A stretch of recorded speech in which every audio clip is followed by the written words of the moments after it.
One day, James had to wait at the station till Edward and his train came in. This made him cross. Late again! Edward laughed and James fumed away.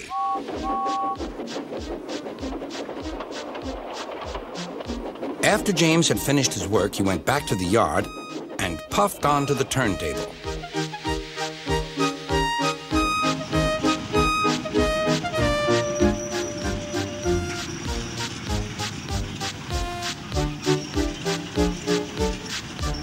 He was still feeling very bad-tempered.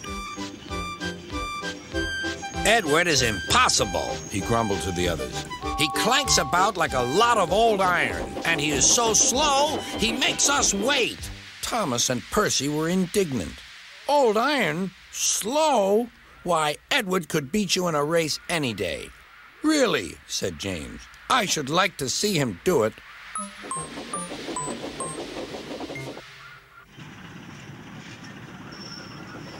Next morning, James's driver was suddenly taken ill. He could hardly stand, so the fireman uncoupled James ready for shunting. James was impatient. Suddenly, the signalman shouted. There was James puffing away down the line. All traffic halted, called the signalman. Then he told the fireman what had happened. Two boys were on James's footplate fiddling with the controls. Phew! They tumbled off and ran when James started. The signalman answered the telephone. Yes? He's here. Right. I'll tell him. The inspector's coming at once. He wants a shunter's pole and a coil of wire rope. What for? Wondered the fireman. Search me, but you'd better get them quickly.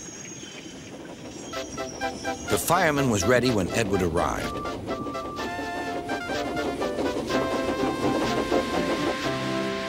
The inspector saw the pole and the rope. Good man, jump in. We'll catch him, puffed Edward. James was laughing.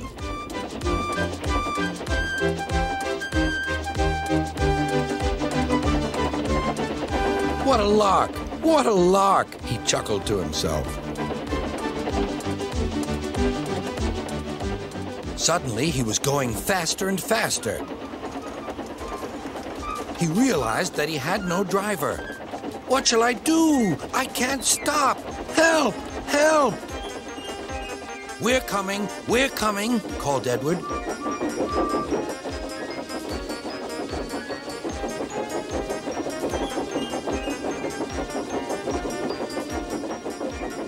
Edward was panting up behind with every ounce of steam he had. At last, he caught up with James.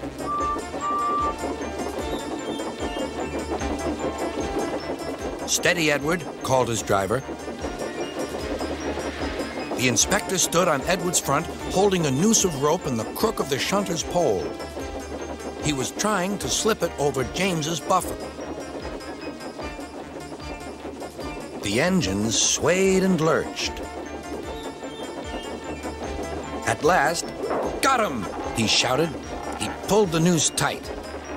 Gently braking, Edward's driver checked the engine speed, and James's fireman scrambled across and took control. So, the old iron caught you after all, chuckled Edward. I'm sorry, whispered James. Thank you for saving me. You were splendid, Edward. That's all right, replied Edward. The engines arrived at the station side by side. Sir Topham Hatt was waiting. A fine piece of work, he said.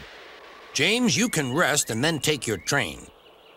I'm proud of you, Edward. You shall go to the works and have your worn parts mended. Oh, thank you, sir, said Edward.